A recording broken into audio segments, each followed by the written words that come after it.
Après ça, il y a eu des problèmes quand j'ai quitté en 90. Eh bien, j'ai réussi à trouver à la fin un appartement dans la rue de l'Isly. J'ai réussi à avoir un appartement. Et là, je veux absolument en faire un bureau puis habiter. Voilà, c'est mieux. Ça revient moins cher, c'est ce qu'il y a comme formule à faire à Paris. Et donc, ben là, il m'envoie. Je cherche et tout. J'ai bien compris le jeu, j'avais compris depuis très longtemps. Quand je cherche, ben c'est pour récolter les CV. Hein. Et une personne m'avait déjà dit, une personne de l'UNESCO. Donc, il voulait absolument que j'envoie les CV dans le domaine du minage. Parce que la plupart des gens de l'immigration, c'est dans ces secteurs-là qu'ils ont. Ils avaient investi dans une société qui s'appelle ISS, où j'avais fait déjà des jobs là-bas quand j'étais étudiante, vraiment très jeune. Donc ils avaient investi là. Donc pour jouer au dominant, ils voulaient me le mettre là, ils voulaient me reléguer à ce niveau à cause de l'affaire Jeunesse. Je n'avais pas le droit d'avoir d'autres trucs. Donc ils devaient voler normalement mon diplôme, c'est ce qu'ils s'attendaient. En fait, hein, ils voulaient voler mon diplôme quand ils ont fait le vol prémédité. Hein. Mais j'ai laissé mon diplôme pendant 9 ans, les FAP. C'est bien fait pour eux. Ils n'ont pas eu. Ils sont restés à l'école. Voilà. Ce qui explique pourquoi ils l'ont volé après, en 2015, en 2014, en envoyant mon fils le 5 octobre dernier, et qu'ils se partagent le diplôme. Voilà. Donc, ils ont volé avec les statuts. Donc, ma soeur a le faux diplôme. Avec eux, je le partage. Et c'est pour ça qu'ils veulent tuer mon fils. Parce que c'est mon fils qu'ils utilisent avec sa petite copine aussi. Voilà. Donc ça, ils m'envoient, donc ils m'utilisent, parce que Bruxelles leur rentre dedans, sérieusement, parce que, bon, il n'y a rien qui... Ils tournent là, hein. Il n'y a rien qui a été concrètement travaillé, rien. Donc, qu'est-ce qu'ils font? Ils me font partir à... Ils disent aux Bruxellois, ben, je vais récupérer mon argent. Ils prennent ma belle-sœur pour le faire. Ils disent, non, j'ai décidé de récupérer mon argent. C'est faux. Les Belges cherchent à me voir, pas question. C'est la belle-sœur qui a parlé. Elle va prendre son argent pour sa petite sœur. La petite sœur savait déjà décaler, c'est pas moi. C'est Yvine et Déborah. Donc, ils montent un coup et puis ils m'envoient en Suisse. Et on fait croire que voilà, ma fortune est en Suisse et tout, celui de mon papa aussi. Donc là, je vais partir là-bas. Et ils m'utilisent proprement et bien. Et ils articulent des affaires de devises autour de l'argent. Ils maquillent tout. Ils prennent l'argent, ils envoient tout dans une fiduciaire, n'est-ce pas? Une fiduciaire qui est à Basel. Et le père de ma grande sœur et de mon grand frère, eh bien, il a tout vu, il a tout entendu aussi, parce qu'il était derrière le satellite au Bénin. Il avait décidé de venir derrière les satellites pour connaître un petit peu mieux ce qu'ils font. Et c'est là qu'il découvre qu'ils m'utilisent, il entend tout ce qu'ils disent. Notamment, ils ont traité ma mère d'adultère avec lui. Il avait déjà entendu, mais il n'a jamais eu de relation avec ma mère depuis qu'ils se sont séparés. Et c'est là qu'il découvre le morphing. Comment ils font des montages. Mieux, il découvre qu'ils sortent entre eux. Et sa femme veut aussi la femme joyeuse avec eux. Donc là, c'est normal, ça chauffe. Et moi, il m'utilise à Genève pour détourner l'affaire. Et là, il veut voir comment ils vont faire. Parce que la fiduciaire qui est à Basel, c'est lui, c'est son contact à lui. Et donc, ils veulent voler l'argent. Et lui, il veut leur tomber là-dessus gentiment. Parce qu'il avait déjà compris ce qu'il faisait. Et je pense, il a même peut-être dû voir qu'ils étaient dangereux, qu'ils voulaient peut-être même me tuer. Vous voyez ce que je veux dire? Et tuer d'autres personnes. Enfin, il a vu que c'est des gens franchement dangereux. Il se préparait pour venir, pour leur tomber là-dessus. Quand ils ont eu peur, et puis Madame Evelyne a décidé qu'il fallait avoir la peau de leur père. C'est-à-dire que s'ils veulent toucher l'argent, écoutez bien, il faut qu'ils payent. Donc, elle impose aux enfants du monsieur qu'ils doivent payer et que le père doit mourir, donc fétiche, pour que leur fétiche fasse que il est dans l'affaire. C'est comme ça qu'il peut rentrer dans mon affaire. Donc, ça veut dire qu'elle se comportait carrément comme une mytho. qui décidait donc de mes affaires, comme ça, comme si c'était rien. Et c'est de là qu'il y a eu un problème de satellite. C'est-à-dire que le problème de satellite, les accidents qui étaient provoqués étaient su. Bon, les gens n'étaient pas bêtes. Et il se trouve que c'est vachement grave parce qu'il y a eu, je crois, un accident grave. Et là, je pense qu'ils ont vu leurs traces. Et donc, il fallait bien justifier. Et là, du coup, ils ont dit que c'était leur père. Donc, ils ont accusé tout. Ils ont tout fait pour accuser le père, pour l'histoire des satellites. Et puis, il a été tué. Il est mort aussi en provoquant un accident avec sa voiture, n'est-ce pas, à Cotonou. Alors, ça veut dire quoi? Ça veut dire que ce n'était pas le satellite qui était au Bénin qui provoquait les accidents, mais celui qui est ici, que j'utilisais pour provoquer les accidents. D'où le Bénin a toujours caché sur les eaux, parce qu'il était payé pour le cacher. Mais ce n'était pas le Bénin. Le groupe était bien ici. Et c'est tout ça que découvre le père d'Edgar, mon grand frère. Donc il meurt. Il meurt, et toute personne qui doit lui apporter une assistance, c'est non. Aucune assistance. C'était eux qui géraient tout ça. Il est mort. Mais il a réussi à écrire un petit truc avec son sang. Et après, moi, je mène des enquêtes quand je vais à partir de 1997. Je vais, d'abord pour commencer, j'ai fait ma première enquête quand je suis partie en 92.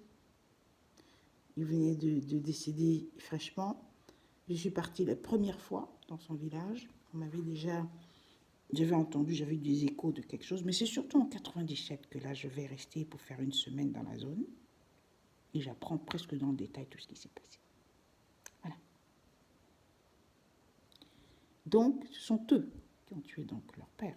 Et après, ils accusent en 92 mon père du meurtre de leur père. Enfin, du meurtre de monsieur Tchao.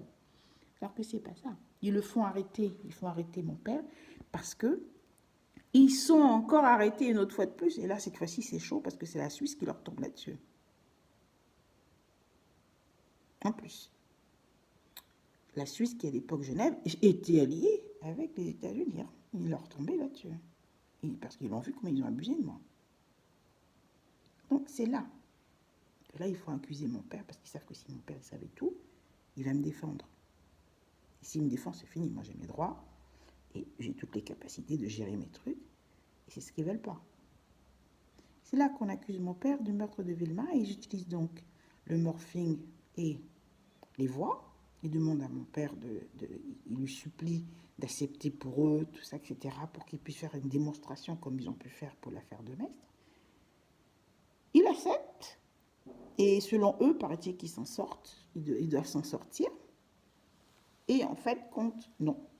Mon père reste avec ses statuts de criminel, on l'enferme dans ce rôle, jusqu'à présent, il est coincé dedans, il est reconnu comme criminel. Tous les témoins ont été... Il n'y a plus de témoins. Même ses amis, quand vous le défendez, il y en a qui sont morts. Le dernier qui a voulu défendre mon père, c'est un certain Gilles de Boisgelin, qui est le seul breton que je connaisse d'ailleurs.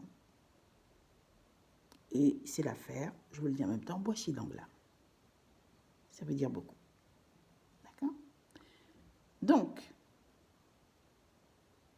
mon père n'a jamais tué monsieur Tchao. C'est eux. Preuve, 1999, je suis à Cotonou. Je parle des narcotiques dérivés. Quelques années après, enfin un an après, mais je rencontre l'oncle de Evelyne Sodogondji parce que j'ai envoyé mon CV et il parle de Mango. Il vient pour mener une enquête auprès de moi. C'est même pas une enquête, il est venu pour m'interviewer, on appelle ça une interview, pour le directeur, à l'époque, le directeur de l'OMS, qui me connaissait bien mon parcours, pardon. Et donc, on voulait me sélectionner pour Mango, pour lancer Mango. Et bien, à son tour, elle a donné donc son oncle. Comme Edgar, mon grand frère, a donné son père. Elle a donné son oncle. Et après, ils m'ont accusé que c'était moi. Et l'oncle est mort d'un poison violent. tellement violent que l'OMS a demandé à faire une enquête. Et ils ont fait l'enquête. Oui, c'est vrai, c'est un poison violent. C'est Madame Evelyne qui est en bas de ça. En contrepartie, elle devient inventrice d'Internet. C'est ce qu'elle négocie. Et elle a aussi, suite au meurtre de son propre oncle, elle devient aussi, donc elle a Internet, mais elle devient aussi celle qui est à la base des narcotiques dérivés, des collateraux dérivés et les génétiquement modifiés, c'est-à-dire mes idées qu'elle a détournées pour elle. Voilà. Voilà ce qu'ils font. Donc en 92, il décide de rien me donner, même pas un centime. Il reste derrière moi, il détourne toutes les affaires, il me bloque de partout. Je réussis à trouver du travail par une amie à qui je demande de me chercher le travail. Elle laisse sa charme, elle trouve. Moi, j'ai juste à me présenter. Donc c'est elle qui va déposer le CV pour moi, c'est elle qui fait le nécessaire. Ils ne savent pas. Tout est fait le soir. Il n'y a plus de satellite. Ils sont étonnés. Quand ma soeur apprend que j'ai trouvé du travail à Boulogne, il est étonné. Voilà. Et après, elle demande à leur cher ami, Éric Dubois, de tout faire pour pas que... Donc c'est le père certainement qui doit le faire, pour que je perde le travail. C'est fini. Et j'ai perdu. Donc j'avais un CDD et j'allais avoir un CDI. C'est une affaire prud'homale. Hein. Ça, je sais très bien. Je vais aller au prud'homme. Et donc, elle me fait perdre ce travail, ma soeur avec ma cousine. Et après, elle est bloquée. Qu'est-ce que je vais faire? C'est de là que j'ai une idée. Je dis, bon, je vais me lancer, je vais essayer de faire des affaires, monter quelque chose. Mais je peux monter des concepts, essayer de les vendre, peut-être, on ne sait jamais. Et j'ai trouvé la société Astral. La société Astral, voilà, qui fait qui fait de l'épargne et de la tontine. Je dis, tiens, tontine. Et je discute avec le directeur, je dis, c'est de la tontine comme on fait en Afrique, tout ça. Il dit, non, c'est une tontine en termes généraux. Vous savez, la tontine, c'est pas qu'africain. Et tout, bon, il explique, je dis, ben moi, je peux faire quelque chose, un produit et tout. Parce qu'il a présenté son produit, je lui ai expliqué le mien, il m'a dit, ah, ça m'intéresserait bien. On est parti dans l'aventure de créer un produit, tontine, épargne, et je lui dis, voilà, moi je suis bien placée en Namibie, je pourrais vous placer en Namibie. Parce que j'ai une relation qui me sert à moi à rien. Mais par contre, pour une aventure comme ça, intéressant pour le groupe AXA, parce que là-bas, il y a des grands groupes allemands, hein, parce que c'était une ancienne province allemande, hein, Benduk. Il me dit, ah bon, oui. Donc il y a vraiment des opportunités très intéressantes. Voilà. Et bien, dès qu'elle a vu que je progressais, elle est venue. Donc, moi, j'ai arrêté tout de suite. Hein. Parce que généralement, c'est des désordres qu'ils font. C'est là qu'ils ont détourné le produit, puis ils l'ont proposé en Allemagne. Et monsieur Edmond Kohl l'a su. Voilà. Comme là, c'est pareil. Monsieur Edmond Kohl, il les connaît bien parce que, vous savez, l'histoire du mur de Berlin, c'est profond. Le mur de Berlin, c'est une discussion que j'ai avec une personne et je dis à cette personne, de toute façon, le mur de Berlin vaut mieux le détruire. Il vaut mieux qu'il soit détruit parce que l'Europe qui parle des droits de l'homme, je sais pas quoi, qui raconte des tas de trucs, elle a plein de projets, mais elle a ce mur qui lui rappelle qu'elle est idiote, qu'elle ne respecte rien. L'Europe, je suis désolée. Et maintenant, c'est dépassé, hein, la Russie, tout ça. Je pense qu'il faut un dialogue où que chacun se reste dans son coin, que chacun reste braqué dans son coin et tout. Je dis, là, c'est devient stupide.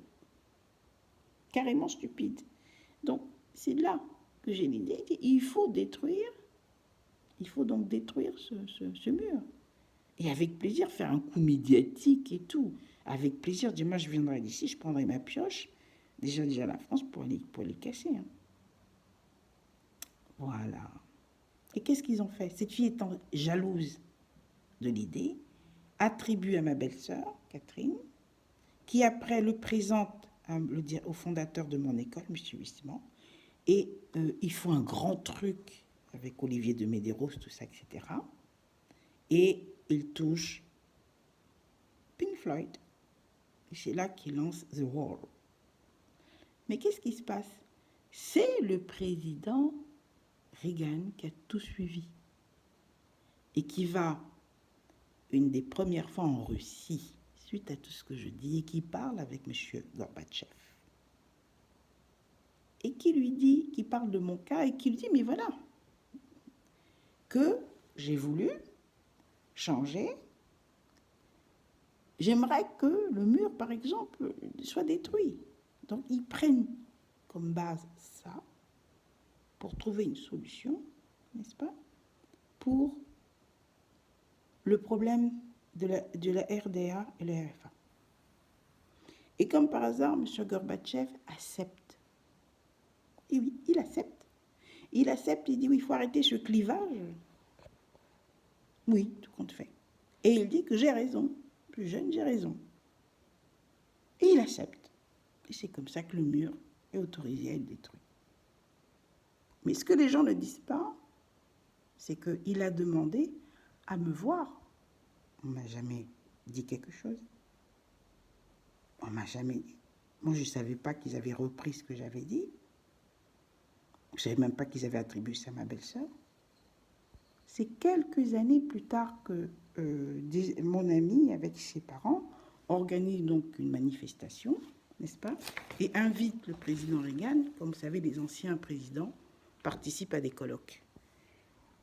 L'invite et je le rencontre pour la première fois. Voilà. Et je rencontre le président Reagan. C'était très, très émouvant, pour lui comme pour moi. Mais c'est qu'il m'apprend des choses extraordinaires, des choses incroyables que je ne connaissais pas. Voilà. Et donc, j'apprends les dessous du mur de Berlin. Ce qui explique pourquoi le président Helmut Kohl avait particulièrement un sentiment assez fort pour ma personne. Voilà. Et quand ce groupe disait que je portais la poisse, il n'appréciait pas du tout. C'est de là que c'est venu. Donc, en 92, tout change. On arrête mon père, ça devient de la violence, on le bastonne, tout et tout. Ils y vont avec la violence. Moi, c'est prévu qu'on m'élimine avec mon frère. Ah oui, mais on a vécu de ces trucs extraordinaires. Hein. Ils me bloquent pour le travail. Et c'est là que j'ai l'idée de monter un concept touristique. J'en parle à mon parrain. Ça marche. En moins de 15 jours, je rencontre un investisseur. On voyage sur les îles de Djerba. Je monte le projet. Je rencontre un ami financier qui m'avait déjà repéré à Genève et qui donc veut tenter l'aventure avec moi et nous montons un asset boursier autour du projet. Et une personne de Lehman Brothers vient pour encadrer le projet. Et ça marche de tonnerre. Et il détourne le projet pour l'emmener en Irlande. Il détourne le projet pour l'emmener en Irlande, n'est-ce pas? Pensant le faire, mais ils n'ont rien. Et après, le projet est détourné par un proche de M. Ben Ali. Voilà, c'est fini. Et tout part comme ça. Alors que dans ce projet, j'avais mis en place une garantie pour assurer tout le monde. La garantie, c'est l'assurance risque pays que je mets en place. Ça vient de moi, ça ne vient pas d'Evelyne ni eux, c'est moi. C'est des mensonges, c'est bien moi. D'où ils testent en Argentine. Bon, l'Allemagne aussi était en courant de ça. L'Allemagne avait déjà demandé à cette époque qu'on me rembourse, qu'on me donne mon argent par rapport à ces fonds d'épargne français. Ils n'ont rien fait. J'ai trouvé un hôtel particulier pour l'ambassade de la Namibie. Ils ont détourné le projet. C'est Madame Evelyne qui fait ça, avec son réseau. Ils ont tout détourné, ils ont pris l'argent tranquillement pour eux. Et là, pourquoi 92 ne va pas marcher? Je vais vous le dire. Et ça, je le dis à tous les socialistes. Je le dis particulièrement aussi à Madame Ségolène Royal. Pourquoi 92 n'aura plus lieu? Parce que d'abord, je ne suis pas obligée. Hein. Deuxièmement, parce que c'est en 92 que ce réseau décide de voler toute mon identité et que moi, je dois rencontrer un banquier. Écoutez bien, je dois rencontrer un banquier de la banque Lazare. Je rencontre cette personne en fin de journée. Hein, c'est ce qu'il peut me donner parce que la personne voyage après.